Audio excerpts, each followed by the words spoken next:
It starts small, a hollowness at the edge of a laugh, a room where everyone is present, but no one really sees you. You're 6, maybe 9, perched on a windowsill, listening to voices that don't include your name. You learn to fix things with sticky tape, a smile, a joke, a quiet obedience. You carry quiet like a secret. And somewhere between learning to be useful and learning to be invisible, you discover a strange strength, the ability to survive without being held. But survival, as you know, is not the same as being seen. The emotionally neglected child is not always the child you imagine. They aren't always battered or shouted at. Sometimes the neglect is a room full of silence, folded like linens and left untouched. It is the absence of a hand when a knee is scraped, the absence of a question when a face is wet with tears, the absence of a name said with warmth across breakfast. Neglect wears many faces, but its particular cruelty is how quiet it can be. What grows inside that quiet is a peculiar resilience. You learn to be your own parent in ways no child should. You learn to read shadows on walls and moods like weather patterns. You learn to patch your own wounds with invented rituals, a particular song, a secret diary, the way you fold your knees against a chair. Psychologists call some of this parentification, where a child takes on adult roles, and they point to hypervigilance, to attachment wounds that never knitted properly. But those terms flatten the music of your life into labels. Let me tell you something. The emotionally neglected child grows a hidden pocket of strength. It is not the bright, loud strength of heroic stories. It's quieter, made of small redundancies and repeated survival. It looks like an adult who can manage their own appointments at 16, who comforts friends with uncanny steadiness at 14, who smiles and organizes and keeps things running while the rest of the house tilts. That strength keeps you from collapsing. Yet strength has a shadow. It asks for no help. It declines rest, it hides incompetence, and it learns to mistake survival strategies for identity. In that confusion, the child's true self waits, buried beneath duty and habit, waiting for someone, perhaps you, to notice. Picture a home at dusk. The kettle hisses, a television murmur fills a corner, and adults speak in conversations that never invite you in. Sometimes the neglect is simple omission. Everyone is busy, everyone is tired, no one has the headspace to ask, "How was your day?" Other times the omission is sharper, a withdrawal of warmth that feels like deliberate exclusion. You learn to inhabit the margins. You remember the first time you tried to tell a small truth, a fall from a bike, a dream, a secret fear, and it drifted past the adults like a paper boat. They noticed the broken bike, yes, but not the bruise on your elbow. They smiled at your joke, but didn't ask about your silence. There was no one to nestle the fear, to name the tear, to quiet the trembling chest. You learned, slowly and inexorably, that your feelings were optional in the architecture of that house. So you patched yourself, you made yourself useful. You became the one who memorized routines so that family systems didn't crack. You learned to anticipate moods. Bring a cup of tea when a sigh announces loneliness. Choose the playlist to drown out arguments. Finish chores before being asked. Each act of service was a small contract. If I keep everything steady, perhaps the world will not tilt. The contract bought hours of calm. It bought the illusion that you mattered, but measured in functions, not in being. And in those hours, something else happened. You watched how adults collapsed under their own weight and decided, without fanfare, to never let that happen to anyone else. You practiced containment. You folded your own panic into neat squares and labeled them later. You learned to smile without needing, to be happy and to comfort without asking for return comfort. This is the origin of your hidden strength. It is grown from necessity, from the fact that the adults you needed most were themselves unmoored. You learned to be the anchor because no one would offer you an anchor in return. You might not recognize the cost underneath your competence. You might feel proud of how little you ask, unaware that asking once felt like risking a collapse. You might arrive early, stay late, smooth edges until your own edges become dull. You often apologize for making noise because silence was rewarded, and you have been rewarded your whole life for being quiet. You might be the person friends called at midnight, the one who listens without needing to be thanked. You have become the emotional thermostat of every room you enter. You sense when someone's temperature rises, and you know the precise words to cool it down. That skill is a superpower and a trap. It keeps relationships functional but rarely intimate. People lean on you. Few hold you. You might be hyper-independent disguised as competence, You can fix a leak, change a tire, manage a budget, soothe a partner, plan a dinner, and still sleep alone with your mind racing. Independence feels like safety, because letting others in felt dangerous for so long. You prefer to carry burdens because you've never trusted another pair of hands to hold them gently. You might have an inner child who is both resourceful and lonely. You create rituals, a certainty at midnight, a playlist for rainy days, that act as substitutes for the comfort you are missing. These rituals are beautiful and tender, but they also point to what was absent. Someone who would tuck you in, who would ask your small, earnest questions, who would celebrate a scraped knee. You might find yourself apologizing unnecessarily, smoothing over conflict before it starts, not because you've done anything wrong, but because quiet kept you alive in childhood. You learned to be small so others could be big. That smallness morphs into a permanent posture. You shrink in arguments, you avoid claiming space, you defer your needs like a lesson learned early and never unlearned. You might also carry a relentless sense of duty that exhausts you. You feel responsible for other people's feelings, for outcomes, for the emotional climate.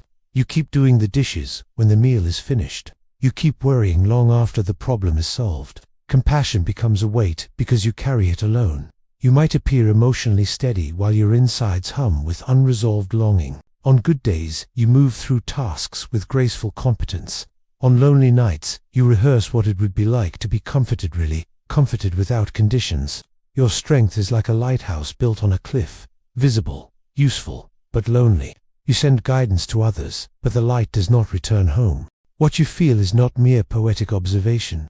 It maps onto well-studied psychological patterns. When children are asked implicitly or explicitly to tend to adult emotions, the developing brain shifts into a caregiving mode. Attachment theory explains how secure bonds form through reliable responses. When those responses are missing, a child may develop anxious or avoidant attachment strategies. Parentification, the role reversal where a child becomes caretaker, alters the expected developmental pathway. The child learns to anticipate and regulate others' emotions, developing hypervigilance as a survival skill. Neurologically, chronic hypervigilance engages the amygdala and stress response systems, sensitizing the child's nervous system to subtle threats, even into adulthood. Mirror neurons, our brain's empathy engines, work over time in such children. They become excellent at reading others, but at the cost of their own internal clarity. Compassion fatigue follows naturally when empathy is not reciprocated. You become a reservoir that never gets refilled. Carl Jung's ideas of the shadow are also instructive here. The parts of you that learned to manage the household's emotional economy, the buried fears, the self-sacrificing instincts are part of your shadow.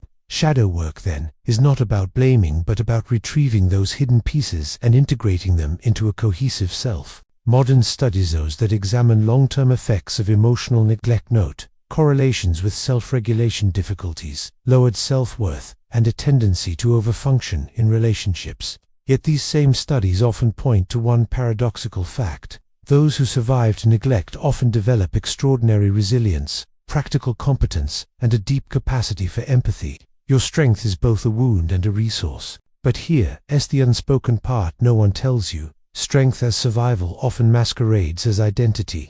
You begin to believe you are the fixer, the organizer, the stalwart. You equate worth with usefulness. And when the world finally asks something different, tasks you to be vulnerable, to receive care, the reflex is confusion. You may stiffen, you may offer solutions when what you need is silence and presence. The very skill that kept you safe begins to work against you. And then there's the exhaustion. There's a slow erosion of the self when you always the one to hold things together. Little by little, your own needs become background noise. You ignore them until they become emergency sirens. Burnout, chronic illness, a sudden collapse that frightens everyone because they never saw the cracks. People praise your reliability while never asking, "Are you okay?" They celebrate your achievements but fail to notice the small absences. Birthdays you let pass without notice. Tears you didn't name. The day you stopped leaning on anyone. Here's another truth. Emotionally neglected children often attract partners who unconsciously mirror the original lack. They choose people who need caretaking, who are emotionally unavailable, or who take competence for granted. It feels familiar. You find yourself repeating the pattern. Give more, expect less, apologize for the imbalance, feel unseen. Loneliness becomes a private language you speak to yourself, and inside, the buried child continues to exist, waiting, sometimes demanding, sometimes whispering that being strong alone is not the same as being whole. The hidden reality is that resilience without reciprocity is brittle. It will hold, but it will also shatter if no one joins in the mending. You learn that your capacity to hold is not infinite, and when the limit is reached, the fallout is not only personal, it reshapes relationships, career, and the stories you tell about who you are. So what do you do with a strength that has a cost? You begin by naming it. Name the survival pattern you perfected. Name the moments you self-allocated care that was never given to you. Naming is not blame, it is orientation. It allows you to see the mechanism and choose differently. Practice inviting care in small, practical ways. Let someone make you tea. Accept a compliment without redirecting it. Schedule rest like a meeting that cannot be cancelled. Try the radical experiment of asking for help and keeping your mouth shut while you receive it. Notice what discomfort arises. That discomfort is the sound of old wiring being rewired. Engage in inner child work. Come to the small person in you with curiosity. Write letters to that child. Ask what they needed and offer it now. Use grounding practices to soothe the nervous system, breathwork, short meditations, or walks where you notice sensations rather than stories. These are not indulgences, they are repairs. Learn boundary craft. Boundaries are not barriers erected to keep people out. They are guidelines you set to protect the communal space of your life. Saying no is not an act of cruelty. It is an act of clarity. Practice saying small no's with kindness. Notice how your energy shifts when you stop self-effacing and start self-stewarding. And finally, seek reciprocity. Choose relationships where care is mutual. Seek therapy if you can. If not, find communities that value repair and witness. Shadow work, facing the parts of you that learned to be invisible, will help you reclaim the parts of yourself hidden beneath obligation and habit. You are not being asked to abandon your resourcefulness. You are being invited to add a new skill. Receiving, you survived what you were asked to survive. That is not a small thing. You grew an inner architecture of endurance and quiet skill that has held you through storms. But survival was never meant to be the end of the story. There is a next chapter waiting, one where strength and softness coexist, where competence is balanced by surrender, where the child who patched themselves becomes an adult who knows how to be held. You can learn to ask for help without shame. You can teach your nervous system that being cared for is safe. You can unlearn the belief that you must always be the fixer. And in that unlearning you will find the real strength, the courage to be incomplete, to be tender, to let someone else see you unmade and still love what they find. You do not have to carry all things alone. You are not only the lighthouse on the cliff, you are also the shore that deserves gentle, steady waves. Let them come. Let them hold you.